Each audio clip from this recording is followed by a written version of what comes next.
On est ravis de recevoir aujourd'hui Yann Gouriot, qui est le directeur développement de Each-One, et Antoine Weimar, qui est directeur administratif et financier de Tom et Josette. Merci beaucoup à tous les deux d'être là. On va essayer de comprendre aujourd'hui qu'est-ce qui vous a poussé à bosser dans des boîtes à impact, et surtout de bien comprendre qu'est-ce que la gestion financière et la gestion administrative d'une entreprise à impact. On va peut-être commencer par toi, Yann, comprendre un peu mieux ce que fait Each-One et qu'est-ce que tu fais là-bas. Ouais, alors merci beaucoup déjà pour votre invitation. Each-One, c'est une entreprise sociale qui réinvente l'inclusion en permettant aux personnes réfugiées d'exprimer totalement leur potentiel et surtout permettre aux entreprises d'en profiter. Donc concrètement, ce qu'on fait, c'est qu'on part des besoins de recrutement des entreprises et sur cette base-là, on construit des parcours d'accompagnement et de formation en emploi pour les personnes réfugiées nouvelles arrivantes. Et de l'autre côté, on accompagne les entreprises de bout en bout pour leur assurer une expérience qui est au service de la performance économique et surtout une expérience transformative pour leurs équipes. Concrètement, on fait l'intermédiaire entre deux mondes qui aujourd'hui ne se parlent pas alors qu'ils ont tout intérêt à se rencontrer et à travailler ensemble. Et donc, ça fait combien de temps que tu travailles là-bas et qu'est-ce que tu fais concrètement ? Ouais, alors ça fait un peu plus de 2 ans et demi. En tant que directeur du développement, mes missions ont évolué un peu au rythme des évolutions de l'entreprise, c'est-à-dire pas mal en 2 ans et demi.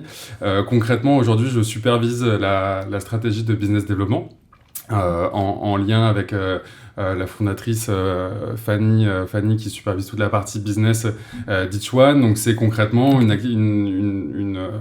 un rôle assez classique de comment on va aller chercher des nouveaux clients, comment on va aller générer des leads. Moi, c'est surtout comment je vais générer des leads avec l'ensemble des leviers qui aujourd'hui sont entre nos mains, c'est-à-dire les leviers très classiques qu'une boîte, par exemple SaaS, pourrait connaître, mais également des leviers un peu nouveaux, par exemple en travaillant avec les acteurs institutionnels, publics, et voilà, tout l'écosystème aussi de la solidarité. Et après aussi, j'ai aussi couvert des rôles un peu plus divers. Typiquement, j'ai supervisé pendant un moment tous les partenariats financiers. Puisqu'il y a eu un modèle économique hybride aussi au niveau de la structure. J'ai été aussi directeur financier par intérim pendant plus d'1 an. Donc voilà, au fur et à mesure, on apprend à s'adapter en fonction des besoins du moment. Mais aujourd'hui, je suis concentré sur la question de génération de leads et de business développement de l'entreprise. Peut-être avant qu'on parle d'Antoine, bien comprendre, c'est quoi le modèle hybride dont tu parles ? Ouais, alors on pourra peut-être y revenir parce que c'est quelque chose d'assez, je pense, intéressant pour les structures de l'impact et assez complexe finalement aussi. C'est qu'aujourd'hui, on a un double modèle économique. C'est qu'on accompagne une population qui a des besoins qui sont aujourd'hui variés. Et on a des briques d'accompagnement qui sont aujourd'hui plus ou moins propices à développer un modèle économique scalable sur ce sujet. Quand on parle par exemple de la question du recrutement, aujourd'hui on répond à un besoin des entreprises qui peuvent clairement avoir des besoins de recrutement sur un métier spécifique. Et ces entreprises-là sont prêtes à payer pour répondre à leurs enjeux de recrutement. On sait le MEDEF présente comme les pénuries d'employés comme une des principales problématiques des entreprises aujourd'hui et de la reprise de la croissance. Et donc il y a des vrais besoins, on répond à des vrais besoins des entreprises. Donc aujourd'hui, ça, on est capable de construire cette activité sur un modèle économique et de vraiment l'autofinancer. La deuxième partie, c'est que le public réfugié aujourd'hui n'est pas forcément employable, c'est-à-dire qu'il y a beaucoup de personnes qui arrivent avec beaucoup de compétences, beaucoup de motivation, mais objectivement qui ne sont pas prêtes à rentrer en emploi sur le marché du travail français et qui ont besoin d'un accompagnement pré-embauche, donc par exemple sur des questions de français par exemple, sur des soft skills, sur la compréhension du marché du travail français. Et donc là, on va les accompagner dans des programmes et qui aujourd'hui ne sont pas soutenus par des modèles économiques autofinancés. C'est-à-dire que on n'a pas entre guillemets de contreparties qui sont prêtes à payer pour un service ou un produit. Et donc dans ce cas-là, ça veut dire qu'on va financer ces briques-là par du financement d'intérêt général, philanthropique, donc soit de la subvention publique, soit du mécénat privé. Donc on est soutenu par un certain nombre de fondations de premier plan, la FDJ, Total, la France s'engage et bien d'autres.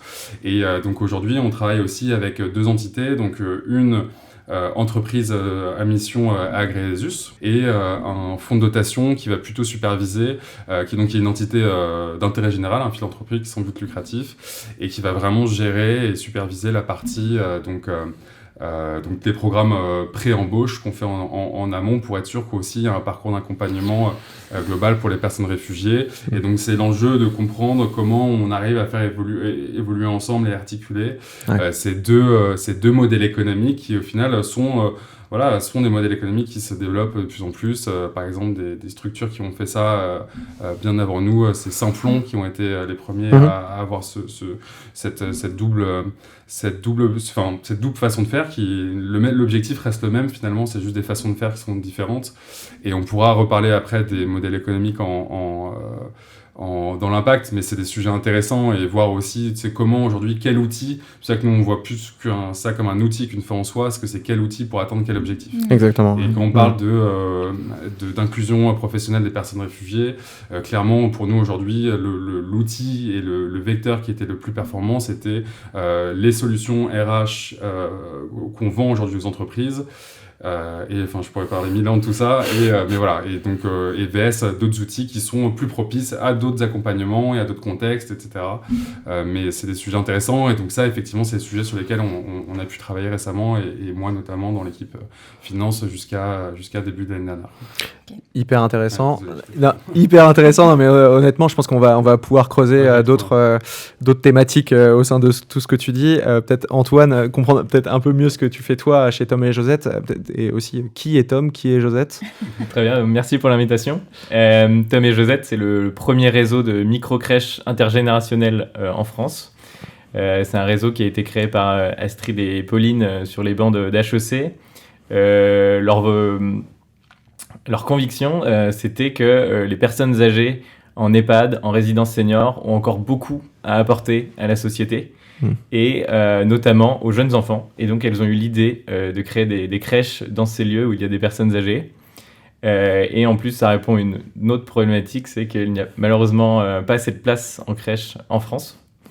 Aujourd'hui, le réseau compte 2 crèches, une à Rennes et une à côté de Bordeaux. Cette année, on en ouvre 7. Et l'ambition, c'est de créer un vrai réseau avec une centaine de micro-crèches afin que l'impact soit systémique en France et qu'on connecte toujours plus les personnes âgées avec nos plus jeunes enfants de France. Ok, super projet. J'ai rejoint la société en septembre 2021 en tant que directeur administratif et financier. Et donc, je suis en charge de m'assurer que le développement de la société soit pérenne. Et d'aider toutes les parties prenantes en fait, de la société à comprendre nos enjeux et voilà, à discuter avec tous ceux qui seraient intéressés par potentiellement investir ou travailler avec nous. Et alors, on est super contents de vous avoir tous les deux aujourd'hui parce que vous travaillez tous les deux dans des structures avec un fort impact social sur les sujets d'inclusion. Et pour autant, avant ça, vous avez eu des parcours très variés, très différents. Donc, notamment, Antoine, est-ce que tu peux nous raconter un peu ton parcours de carrière avant Tom et Josette et ce qui a fait que tu es petit à petit arrivé chez Tom et Josette? Alors, j'ai été diplômé d'une école de commerce. J'avais fait une spécialisation en finance d'entreprise. J'avais réalisé un stage de césure chez 8 Advisory en Transaction Services. Donc, c'est un nom un peu barbare, mais en fait, c'est d'aider des investisseurs d'entreprise à comprendre la performance financière d'une société. Ce qui demande beaucoup de travail, parce que souvent on travaille avec des fonds qui, du coup, lorsqu'ils achètent une société, envisagent de faire beaucoup d'acquisitions pour faire grandir la société. Et donc très compliqué d'avoir une vision normative de l'entreprise avec tous ces développements, potentiellement des ventes d'actifs. Donc c'est un gros travail pour essayer de donner à un investisseur l'histoire de cette société via sa performance financière. Donc j'avais fait ce stage, j'y suis retourné à la fin de l'ESCP. Pendant 2 ans, j'ai continué dans ces audits d'acquisition. Et au bout de 2 ans, j'ai décidé de changer de domaine chez Eight Advisory. J'ai rejoint la practice restructuring, qui là, en fait, s'oriente vers l'accompagnement de sociétés qui sont soit en procédure amiable, donc des sociétés qui pressentent que bientôt, dans quelques mois, quelques années, il pourrait y avoir des problèmes de trésorerie, et donc qui décident de prendre les devants. Et donc là, c'est des procédures qui sont assez souples, et donc c'est surtout des négociations entre certains fournisseurs ou des banquiers qui ne sont pas du tout contraintes par la loi. Et aussi, on peut être amené à travailler sur des procédures collectives. Donc là, c'est lorsque les sociétés ne sont plus en mesure de faire face à leurs échéances, soit avec leurs fournisseurs, soit avec leurs banquiers, donc qui se mettent sous la protection du tribunal de commerce. Et donc là, il y a beaucoup plus de contraintes, parce que la loi encadre ce processus. Et donc chez Eight Advisory, ce qu'on fait, c'est qu'on accompagne ces entreprises à essayer de trouver des moyens de s'en sortir de ces situations complexes, sur tout le volet financier, en les aidant dans leurs négociations avec les fournisseurs et avec les banquiers, en leur expliquant quels pourraient être les impacts financiers de telle ou telle solution. J'avais choisi le conseil parce que j'étais convaincu que pour faire de la finance, il fallait continuer à apprendre. L'école, c'est très théorique. Ce que j'avais compris en stage, c'est qu'il y avait une bonne différence entre la théorie financière et la pratique financière. Et donc, je ne me voyais pas tout de suite rejoindre un groupe pour faire de la finance. Et je voyais bien le conseil comme une belle opportunité pour beaucoup apprendre et dans divers secteurs. Voilà, je n'avais pas encore de conviction sur dans quel secteur travailler, à quel poste. Donc, j'étais ravi de pouvoir rejoindre Eight Advisory en sortie d'école. Finalement, ce côté où on enchaîne beaucoup les missions qui sont finalement assez courtes, qu'on travaille pour des fonds d'investissement qui sont assez pressés, il y a beaucoup de gens qui veulent acheter cette entreprise, donc ils veulent vite les rapports. Ça allait assez vite, un peu trop vite, et plus je travaillais pour des entreprises et plus je me disais, mais en fait, toi tu cherches du long terme et un peu plus de terrain. L'audit d'acquisition, c'est pas très terrain. Le restructuring, ça l'est un peu plus parce que c'est des situations qui sont plus complexes. Donc là, il faut vraiment être au contact de son client. Et finalement, au bout de 4 ans, on doit faire un choix. Est-ce qu'on continue manager ou on quitte le conseil et on part en entreprise. Et voilà, finalement, le côté long terme, travailler dans une entreprise a pris le dessus. Est-ce que j'avais prévu de rejoindre une société à impact ? Je pense pas. C'était pas dans ma tête à la base. Ce que je recherchais, c'était un poste en finance avec des responsabilités. Ce qui en fait m'amenait plus vers les startups. Notamment, il y a souvent beaucoup de process à mettre en place. Et finalement, j'ai eu cette opportunité où j'ai rencontré Astrid et Pauline, qui sont les cofondatrices de Tom et Josette. Et leur projet que je suis depuis pas mal de mois, en fait, je me suis dit, mais ouais, en fait, c'est génial, t'y crois à fond, donc rejoins-les. Donc ça a bien fité avec elles. Il y avait des valeurs en termes de développement sur le côté finance qui me parlaient. Elles étaient quand même les pieds sur terre avec un modèle à impact, mais qui me semblait en tout cas pérenne sur le principe. Donc c'était quand même en lien avec mes valeurs, où j'ai travaillé pour des PME assez rentables. Donc je me disais, ça me ferait du mal de bosser pour quelque chose qui puisse pas durer sur le long terme. Et donc voilà, finalement j'ai fait le choix de quitter le conseil et d'être dans les micro-cash. Et quand tu as commencé à regarder pour rejoindre des startups, donc tu n'avais pas forcément le côté impact en tête. Est-ce que du coup tu as vu d'autres startups par impact ? Est-ce que finalement le côté impact, c'est ça qui t'a fait rejoindre Tom et Josette, ou tu t'es posé d'autres... J'avais rencontré des startups de tech. C'est d'autres problématiques financières. En fait, c'était hyper intéressant dans le sens où on peut vivre une croissance folle grâce à ces boîtes, avec toutes les problématiques derrière. Et finalement, quand j'y pensais, je ne m'identifiais pas sur le long terme pour toutes ces entreprises, alors que là, avec Tom et Josette, ça me parlait, je me voyais rester. Et finalement, ouais, ça jouait beaucoup dans la balance. Ok, top. Merci Antoine pour le témoignage. Et Yann, alors qu'est-ce que tu faisais toi avant d'arriver chez Each One ? Quel est ton parcours ? Alors peut-être un peu moins on va dire, sérieux qu'Antoine. Dans le sens, j'ai commencé mon parcours à la BPI, dans un de leurs fonds de capital risque, déjà sur les thématiques impact. Alors, j'étais un peu tombé là par hasard, j'étais sensible, mais pas plus que ça.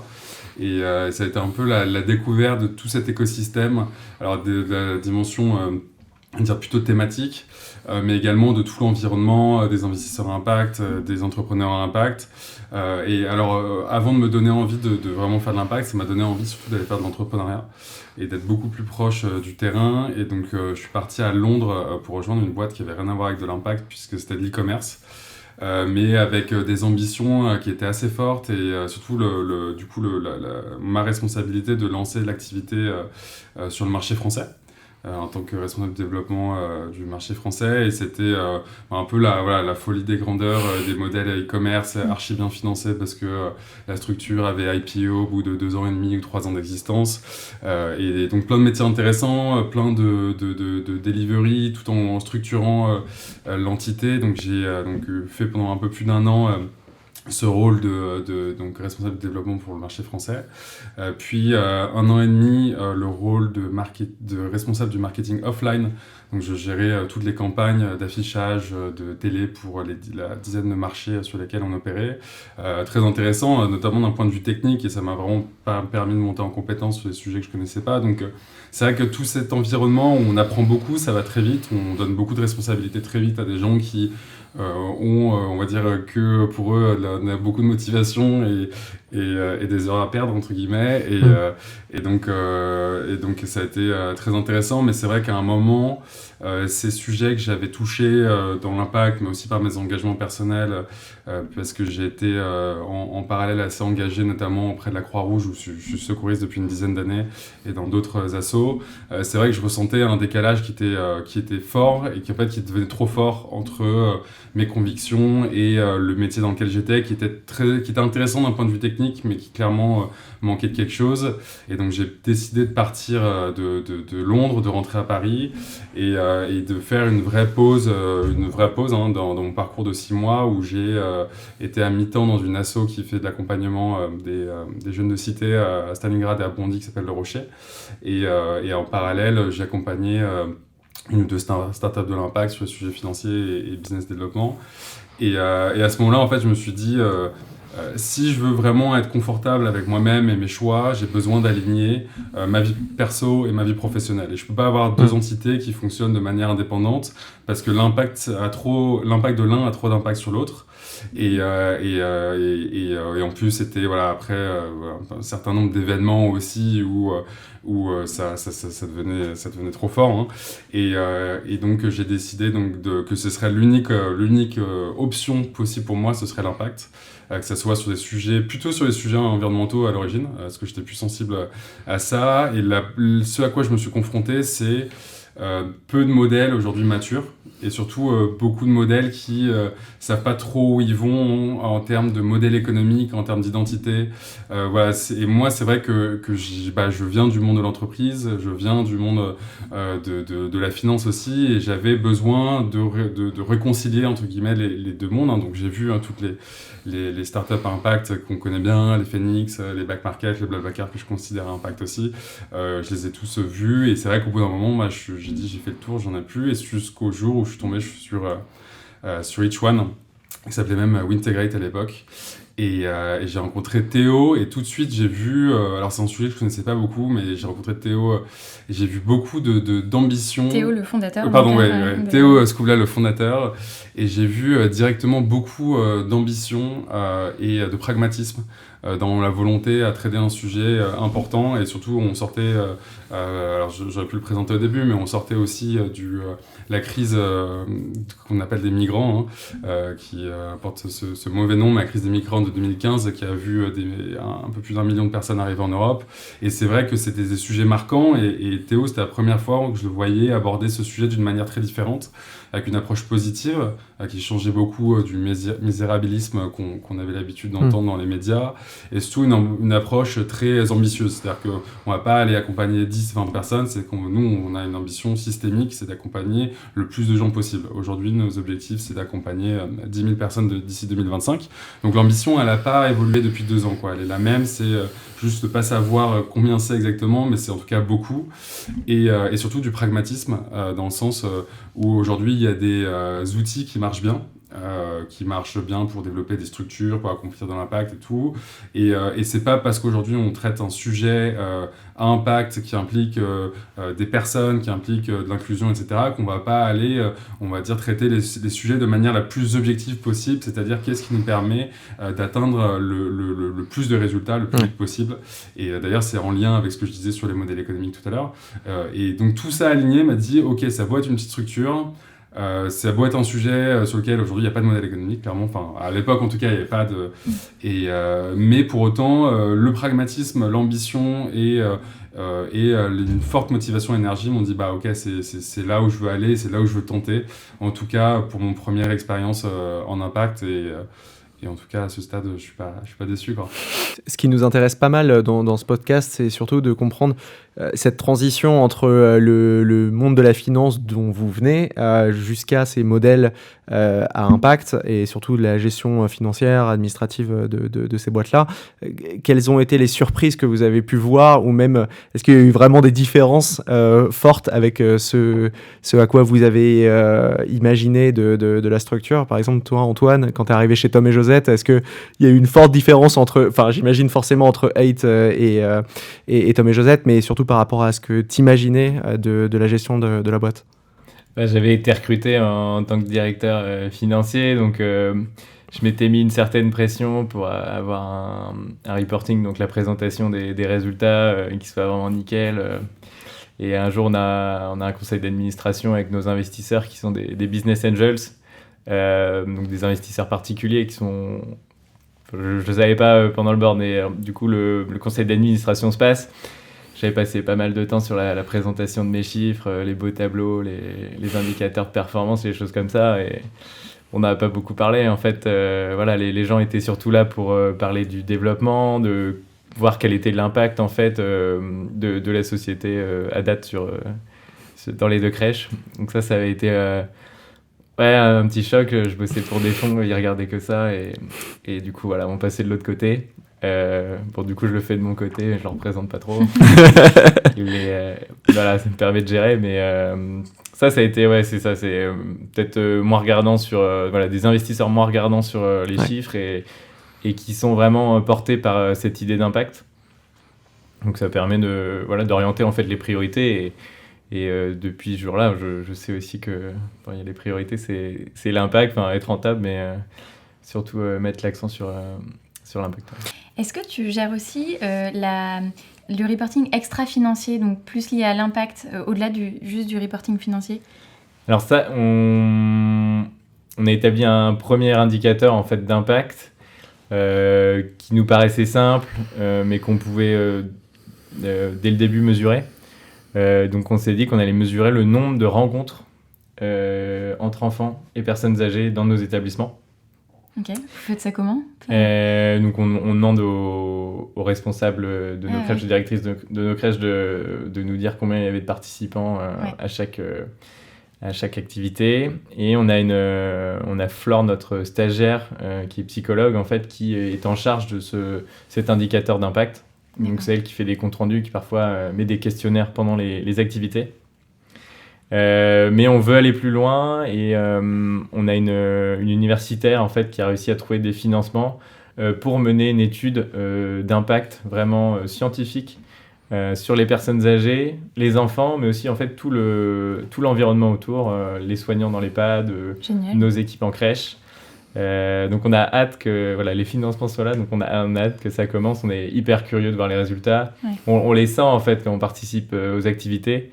Mais avoir des traces scientifiques, ça, on est confiant sur les résultats. Et c'est vrai qu'on sent que sur ces sujets de mesure de l'impact, il y aura peut-être à terme un rapprochement entre la comptabilité financière, la comptabilité extra-financière. On parle parfois de comptabilité double ou triple capital. Enfin, il y a des choses un peu innovantes sur ces sujets-là qui essayent de rassembler les deux pour dire en fait les entreprises, on ne perçoit pas juste leur valeur d'un point de vue sous le prisme de la finance, on peut aussi percevoir leur valeur sous le prisme de l'impact qu'elles génèrent dans leur écosystème. Et ça, je ne sais pas si vous sentez un peu ces innovations ou si vous essayez d'en être, mais il y a certainement des choses qui vont évoluer là-dessus.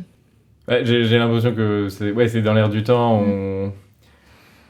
Après, on verra quand on aura un peu plus de recul. C'est vrai que même maintenant, même les actions cotées en bourse, les gens parlent déjà du fait qu'il faut qu'il y ait de l'ESG pour que l'action soit mieux valorisée, puisque si elle est bonne pour la planète ou socialement, forcément, à long terme, ça sera valorisé, parce que la structure sera plus pérenne. Est-ce que vous avez ancré ces convictions d'entreprise dans une charte ou une gouvernance qui vous assure que ce modèle ne pourra pas être dénaturé à terme avec une croissance importante, peut-être des nouveaux investisseurs, des nouvelles parties prenantes qui vous pressurisent un peu, entre guillemets, sur ce modèle-là ? Alors c'est un sujet de réflexion, on pensait notamment au sujet de l'entreprise à mission. Mais au-delà d'un formalisme, en fait, on est conscient que, on a l'ambition, on s'en cache pas, d'ouvrir beaucoup de micro-crèches. Aujourd'hui, on a de la chance, il y en a 2, on connaît toutes les équipes, on se déplace souvent. Quand on en a 100, c'est beaucoup plus complexe de créer du lien. Donc, à terme, je pense que oui, on l'écrira pour justement éviter ce contrôle des coûts, notamment, ou mettre à la baisse les salaires, ce qu'on refuse. Donc c'est un bon point. Voilà, il est sur la table. J'espère qu'on trouvera notamment le statut de l'entreprise à mission qui, je pense, est intéressant. Et un bon garde-fou, tout à fait. Super. Alors, c'est vrai qu'on observe dans notre génération une nouvelle tendance un peu de fond qui est de jeunes qui veulent de plus en plus chercher des métiers à impact. Vous y travaillez. Qu'est-ce que vous conseilleriez à ces jeunes qui veulent trouver des postes dans des entreprises à impact ? Comment est-ce que vous leur conseilleriez de chercher ou de se former là-dessus ? Est-ce que vous avez des bons conseils à leur donner ? Moi, je pense que le premier point, et c'est ce qui m'a vraiment permis d'y partir de manière totalement sereine, c'est déjà de se renseigner et sur les sujets, de développer ses connaissances sur les sujets environnementaux et sociaux. Parce qu'une fois qu'en fait on commence un peu à comprendre les enjeux qu'il y a derrière, qui sont pas tout le temps très rassurants, en vrai on peut se dire que, souvent, en tout cas moi c'est ce qui m'arrivait, et voilà, je parle à titre personnel, mais en tout cas c'est ce qui m'arrivait, c'est que on se dit en fait je peux pas faire autre chose que ça. Et donc je pense que pour les gens qui sont encore un peu entre deux, faut pas se faire violence, entre guillemets, il faut que ça soit naturel. Et en tout cas, moi, la transformation et la transition a été très naturelle. Et les gens que j'ai rencontrés dans cet environnement, aussi pour eux, c'était ça, parce qu'il y avait cette conviction qu'il fallait le faire et il fallait le faire maintenant. Et donc, pour les gens qui doutent encore un peu, qui s'hésitent, pour moi, c'est le premier conseil, c'est continuer votre recherche sur les sujets, pas forcément de travailler en impact, mais d'impact, donc d'enjeux environnementaux et sociaux. Et une fois qu'on a pris la mesure de la gravité des sujets, souvent, et de l'importance de les traiter maintenant, souvent la transition se fait beaucoup plus naturellement. Donc pour moi, c'est peut-être en fait ça la première étape à réaliser quand vous posez des questions, c'est que déjà vous êtes sur la bonne voie, mais que si vous continuez encore sur cette voie, en vrai vous retournerez sûrement jamais en arrière, quoi. Donc ça c'est le premier point. Et après les métiers et l'impact, en fait c'est la même chose qu'une entreprise normale, hein. Je sais pas si Antoine t'es d'accord, mais alors toi t'es en conseil, mais en tout cas pour moi les fonctions aujourd'hui chez Ichuan, mais dans d'autres ayant vu en tant vie d'investisseur d'autres entreprises, c'est que c'est des entreprises qui sont avec les mêmes fonctions, de la finance, des sales, des RH, etc. Donc il faut aussi, je pense, deuxième point, il faut changer de perception par rapport à l'impact. C'est que c'est pas des organisations en galère qui travaillent sur des bouts de papier, et non, c'est des organisations qui structurent, alors qui ont encore besoin de beaucoup monter en compétences et d'attirer des compétences et des ressources et des bons profils. Mais en tout cas, aujourd'hui, il y a plein d'entités qui commencent à émerger. Il y a effectivement un écosystème qui s'est grandement consolidé sur les dernières années. Et donc, je pense que le deuxième truc, c'est faire changer les perceptions sur ça. C'est pas un monde qui a rien à voir, c'est pas un monde parallèle, c'est une entreprise qui a juste un produit ou une solution différente à vendre. Et une fois qu'on a changé ces deux choses, en vrai, la transition se fait naturellement, quoi. Et donc... Ce que tu disais, c'est hyper important sur la perception. On a aussi beaucoup entendu des personnes qui veulent aller vers ces métiers de l'impact, mais qui ont des idées préconçues sur à la fois les perspectives d'évolution, sur les politiques salariales, sur les méthodes de management. Est-ce que, par exemple, toi, chez Tom et Josette, il y a une perception qui était forte aussi avant et confrontée à la réalité du métier, ça a changé? Non, c'est ça qui est assez troublant, c'est que oui, beaucoup de gens pensent encore impact égale association, et donc forcément les salaires qui sont bas, et oui, c'était aussi pas mal des papiers ou des choses comme ça, et que finalement en fait c'est des startups avec tous les outils qui existent aujourd'hui pour développer une société, qui sont de plus en plus nombreux en plus, surtout pour les directions financières, ça devient de plus en plus confort d'être directeur financier, donc c'est assez agréable. Et concernant les salaires, ça c'est un point dont on avait discuté avec les deux cofondatrices, c'est que on est convaincu qu'en fait c'est pas parce qu'on fait de l'impact qu'on doit accepter un salaire au rabais. Tout le monde a une valeur, on apporte une valeur, donc on mérite d'être payé à la valeur qu'on apporte. Après le sujet de quelle valeur, mais voilà, c'est pas une raison pour... C'est vrai que j'avais vu quand même des boîtes où les salaires étaient quand même très faible, et je trouvais ça dommage parce que derrière ça implique qu'on se retrouve avec des gens dans ces boîtes qui finalement viennent de certains milieux, et ça ferme un peu l'ouverture à toutes les populations en fait de ces sociétés. Quand tu dis des boîtes, c'était des boîtes à impact en particulier ou... Ouais, qui se définissent à impact avec malheureusement des salaires voilà, c'était relativement faible, et du coup en fait les gens qui acceptaient ces postes, c'est que ils avaient des conditions de vie qui étaient quand même un peu plus élevées que d'autres personnes, et malheureusement je pense que ça ferme des portes. Je pense qu'il faut reconnaître que le salaire, on est prêt à le payer, il apporte de la valeur, la personne elle mérite un salaire, et je pense que ça aussi ça la fera rester longtemps. C'est dommage d'avoir du turnover, ça coûte une fortune. Donc le sujet du salaire, c'est un vrai bon point. Alors si vous venez du conseil, de la banque, et que vous rejoignez une direction financière dans une boîte à impact, il y aura une baisse. Il faut en être conscient, mais je pense que ça mérite d'être négocié. Et après, il y a les systèmes français, notamment des BSPCE. Je pense que ça peut être un bon moyen d'être rémunéré. Et Yann, de ton côté, est-ce que toi, avant de rentrer dans le monde de l'impact, dans tout ton cheminement, tu avais aussi ces idées préconçues là sur l'évolution de carrière à laquelle ça pouvait mener, et comment tu l'as vécu finalement dans la réalité? J'avais effectivement pas mal de préjugés, alors qui sont quand même assez vite sautés, parce que j'étais prêt à, entre guillemets, j'étais prêt à aller dans une asso qui était pour moi, on va dire, la version la plus aboutie de ce que je voulais pas. Autrement dit, de tout ce que j'avais imaginé, en tout cas, en termes de non-professionnalisme, mais en fait, rapidement, déjà après, par mes premiers échanges avec les fondateurs et les équipes, je me suis rendu compte qu'il y avait déjà pas mal de différences par rapport avec moi, ce que je m'étais imaginé. Et après, plus globalement, aujourd'hui, alors une asso c'est encore différent, mais pour les entreprises, on voit quand même la consolidation des modèles économiques, l'émergence de tout un réseau d'investisseurs, dont nos amis de Ring, qui s'impliquent sur les questions à impact. Et ça, aujourd'hui, ça permet quand même d'avoir des capacités d'investissement des entreprises sur leur RH qui devient vraiment intéressante, ça. Et donc, là, en fait, c'est plus parce qu'on est une boîte à impact qu'on ne peut plus se permettre de lever des fonds, de rémunérer les gens à la valeur de marché.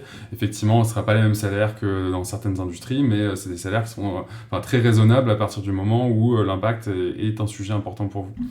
En termes de progression, pareil, on voit que de carrière, on voit que ces sujets-là, ils deviennent normatifs en fait. C'est plus un sujet sur le côté, c'est que les sujets environnementaux, sociaux, on les traite et ça va accélérer de plus en plus comme la base, comme un sujet prioritaire et plus comme un sujet annexe. C'est le changement climatique, c'est une des principales préoccupations des Français. Alors aujourd'hui, on a des entreprises et des politiques qui sont très en retard par rapport à leur alignement sur ces sujets-là, mais de fait, ils vont être obligés de se mettre à la page aussi.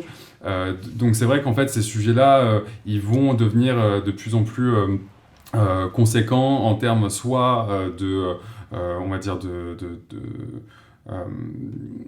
de modèle économique, on va dire initial d'une boîte, c'est-à-dire qu'une boîte à impact, ou en tout cas des entreprises qui vont essayer d'ajuster leur pratique ou leur modèle économique ou leurs activités sur des façons de faire plus responsables d'un point de vue social ou environnemental. Donc en fait, justement, en fait, moi je dis aux gens qui disent « Ah, mais je sais pas trop », et ce que je dis aux gens, c'est allez-y maintenant, parce qu'il y a tout à faire encore. Il y a des super projets qui ont émergé, il y a quelques petites boîtes, grosses boîtes maintenant qui sont un peu les têtes de pont du secteur de l'impact, mais il y a encore tout à faire. Donc allez-y maintenant, parce que dans 5 ans, 10 ans, il y aura peut-être trop de monde, quoi. Donc c'est maintenant que tout se fait, et c'est maintenant qu'on peut aller chercher des postes à responsabilité. C'est maintenant qu'il y a eu, je sais pas combien de fonds impact qui sont créés, donc il y a énormément aussi de ressources pour aller développer des projets. Donc franchement, c'est le moment.